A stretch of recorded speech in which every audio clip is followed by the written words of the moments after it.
Hello, scholars. My name is Dr. Kara Stillen, and the goal of this channel is to make academic subjects easier to understand. Last time we talked about the northern New England colonies, the middle colonies, and the southern colonies. We're going to continue talking about how the colonies shifted during the 1700s and the tension that grew between the colonists and the British Empire. The colonies experienced a tremendous population growth during the 1700s. Every able body was put to work and labor was in great demand. In the late 1600s, the majority of immigrants that came to the colonies were from England. This shifted in the 1700s and immigrants came from Germany, Scotland, Wales, and Northern Ireland. Over 400,000 immigrants came to the colonies in the 1700s. The largest of the population was from Scotland and Ireland. This was because portions of both Northern Ireland experienced a famine that brought 250,000 immigrants to the colonies in search of something new. At first, the Irish and Scottish immigrants were welcomed, and they settled in the land between the Native Americans and the rest of Massachusetts. By the late 1720s, Puritans in Boston started turning away ships full of Scotch-Irish immigrants and burned their churches to get them to settle somewhere else. These immigrants eventually moved toward the middle and southern colonies, seizing 15,000 acres of Native American land. Scotch-Irish immigrants came with their families, which increased the population substantially. Germans also started moving into Pennsylvania, and by the mid-1770s, over 30% of the population was German. The German people were made up of Mennonites, Quakers, Lutherans, and Amish. They were extremely good farmers and shared their efforts with others. Skilled labor was extremely important, and the colonies needed individuals that could build bridges, houses, and other buildings. 3/4 of Germans came with their families. The conditions on the ships across the Atlantic were atrocious.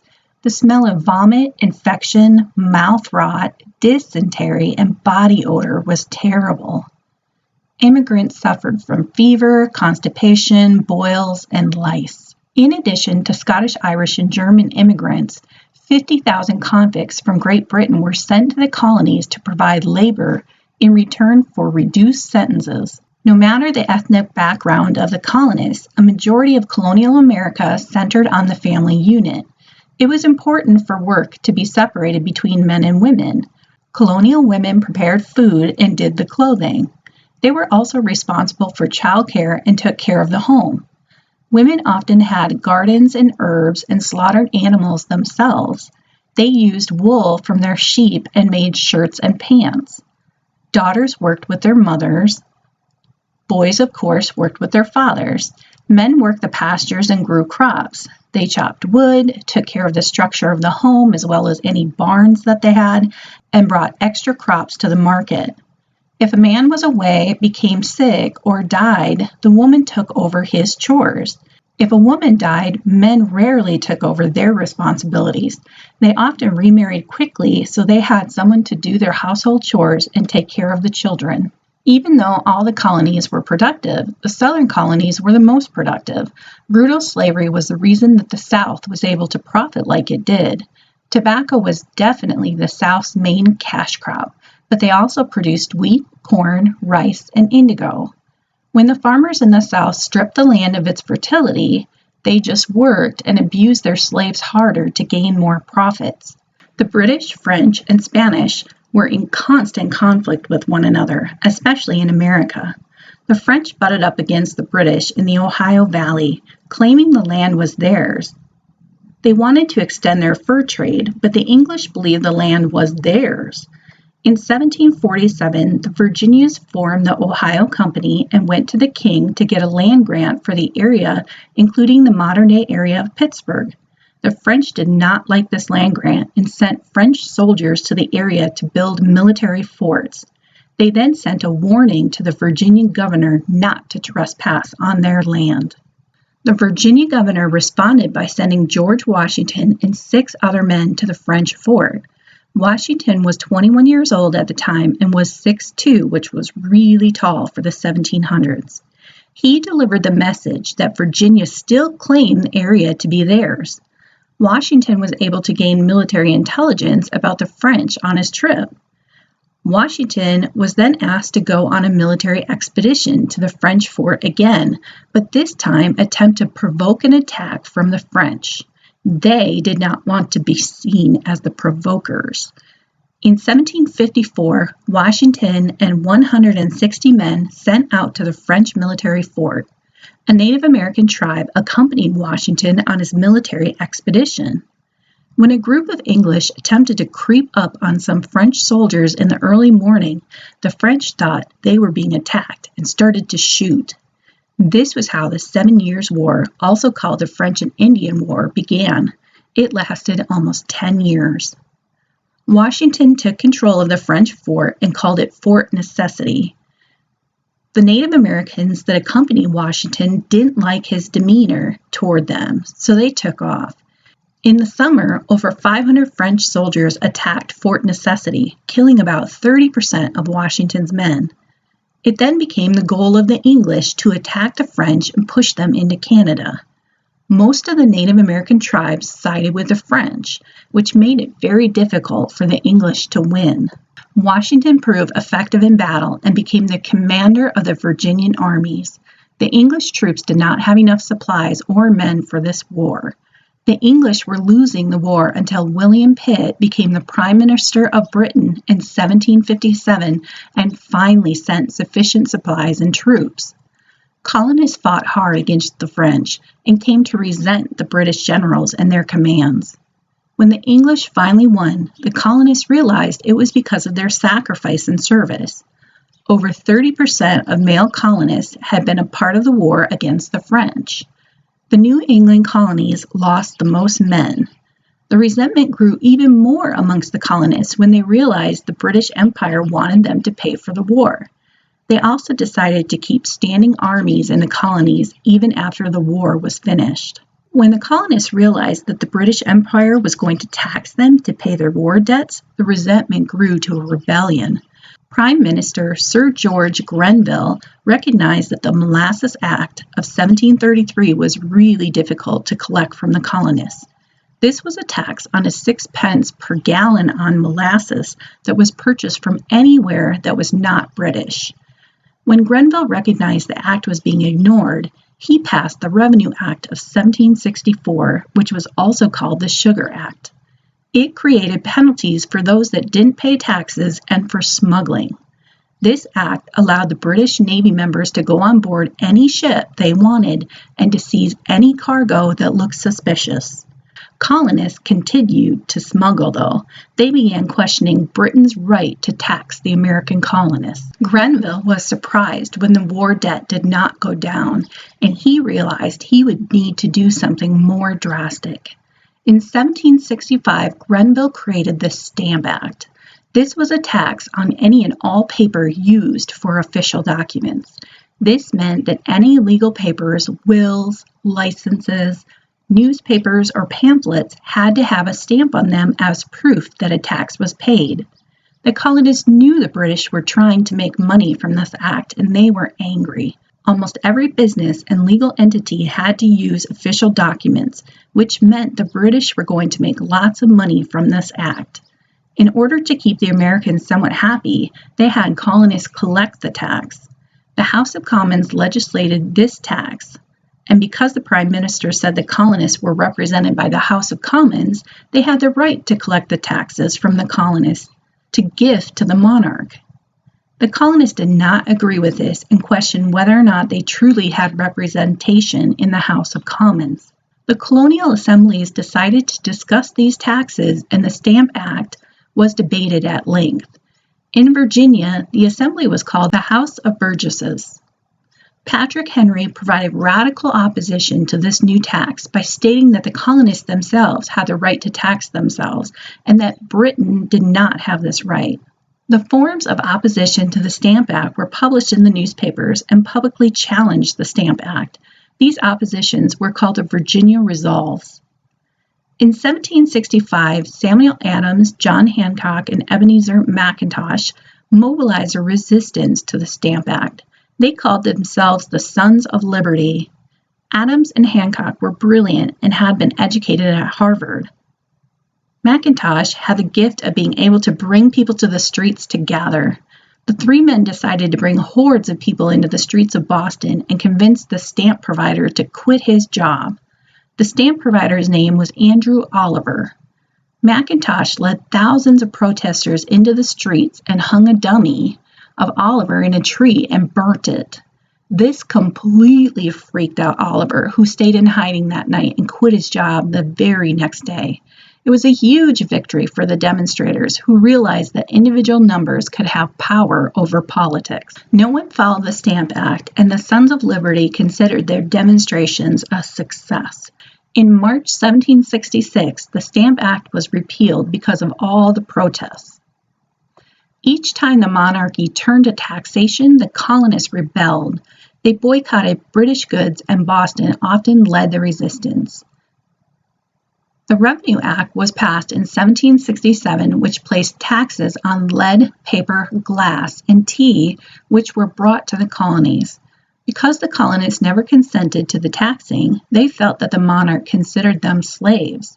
The British had also passed the Quartering Act of 1765, which stated that colonists had to shelter and provide any of the British army that were stationed in the colonies. Samuel Adams took a leadership role in fighting these new acts. He again argued that any taxation by Parliament was not justified because the colonists did not have proper representation. His arguments were sent to the colonial assemblies to be signed. Colonial assemblies in America were gaining power because they were communicating and working together more often. The letter voted on and signed by the assembly was refuted by the monarch, and the people of Boston went crazy. In 1767 to 1768, there was another boycott of British goods. If businesses carried British goods, the colonists refused to give them business. Getting women to boycott British goods was just as important as the men doing so. There were 300 individuals in Boston that refused to drink tea because they felt it would keep them as slaves to the British. Women in the colonies began to spin their own cloth as a sign of liberty and freedom from oppression.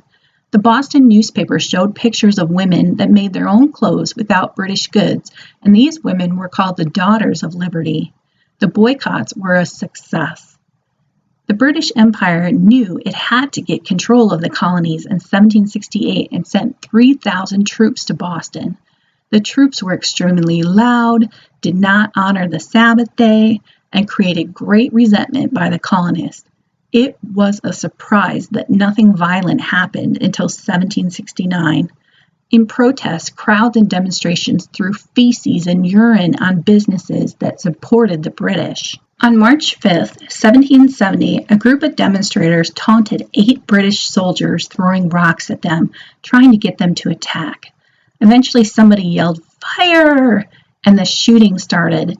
5 people were killed in a matter of minutes, and the incident was called the Boston Massacre. There continued to be acts of resistance and demonstrations against the British. In 1773, the Tea Act was passed. The colonists bought taxed tea but started smuggling large amounts of Dutch tea. When the colonists realized the governors would be paid by the revenues of the Tea Act, they felt the Parliament was again trying to gain power over the American colonists. Powerful demonstrations by the Sons of Liberty caused the tea agents to quit. In November, there were 3 British ships that came into the harbor, and the tensions of the town could be felt by the ship's crews. The crews wanted to leave the harbor, but they could not leave until the taxes were paid for the tea. If a ship was in the harbor for 20 days, the tea could be confiscated. On the 20th day, the taxes were not paid, and the colonists met to see what could be done with it. Shortly after the meeting, 100 to 150 men dressed poorly as Native Americans boarded the ship and dumped thousands of pounds of tea into the water, and crowds cheered them on. Parliament immediately passed the coercive acts to punish the colonists of Massachusetts for destroying the tea. The Boston Port Act was also created, and it stated that no ship was to enter Boston Harbor until all the tea that was destroyed was paid for. British also passed the Massachusetts Government Act, which stated that Massachusetts was no longer an elected body. The government would now appoint court officials, the law, and judges. The governor had to approve any and all meetings where colonists would gather. The discussions of any gathering had to be approved by the governor as well. A huge amount of military rule came back to Boston, which did not make the colonists happy. The colonists were able to communicate with each other through the committees of correspondence. They decided to meet in Philadelphia, Pennsylvania in September of 1774 for what eventually was called the First Continental Congress. George Washington, Patrick Henry, John Adams, and Samuel Adams were some of the individuals that gathered together. These individuals talked about how they could respond to the British course of acts. Their response was the same as it had been with so many of the acts. The colonists stated they were not represented in Parliament, therefore each colony had the right to tax itself as it wished. The delegates also wanted some boycotts of goods to send a message to the British Empire. The delegates were able to come to an agreement within a month. Colonists, townspeople known as Minutemen, readied themselves if there was to be any threat from the British troops in Boston. The British could feel that something was happening and requested 20,000 soldiers. The British engaged, planned to attack, and conquered where they thought there was a hidden ammunition site. This was about 20 miles from Boston. On April 18, 1775, British soldiers were seen moving across the Charles River, and Paul Revere and William Dawes rode ahead to warn the Minutemen that the British were coming. When the British arrived in Lexington, there were 70 men with weapons waiting for them. Somebody fired within minutes, and there were 8 colonists dead, and another 10 were wounded. The British military continued on to Concord, and Minutemen allowed them to search for ammunition. Discourse started, and 2 Americans were killed and 3 British were killed. The British did not find any ammunition and headed back to Boston, but were attacked on the side of the road by colonists. When the day was finished, there were 283 British soldiers dead and wounded, as well as 95 Americans that died. April 19, 1775 was the official day that the Revolutionary War had begun.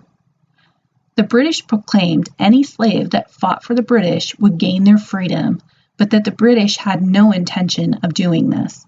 When young, female, or older slaves tried to join the British forces, they were sent right back to their masters. Slaves started to hide and store weapons of their own. If they were found with weapons, they were severely whipped. It is estimated that 20,000 slaves ran from their masters and joined the British Army. The British Army tended to use them for small jobs. Well, if you like this video, please let me know by hitting that like button, and don't forget to subscribe. Have a wonderful morning, afternoon, or night, whatever it is for you. And I'm going to sign off and say thank you very much. Have a great day.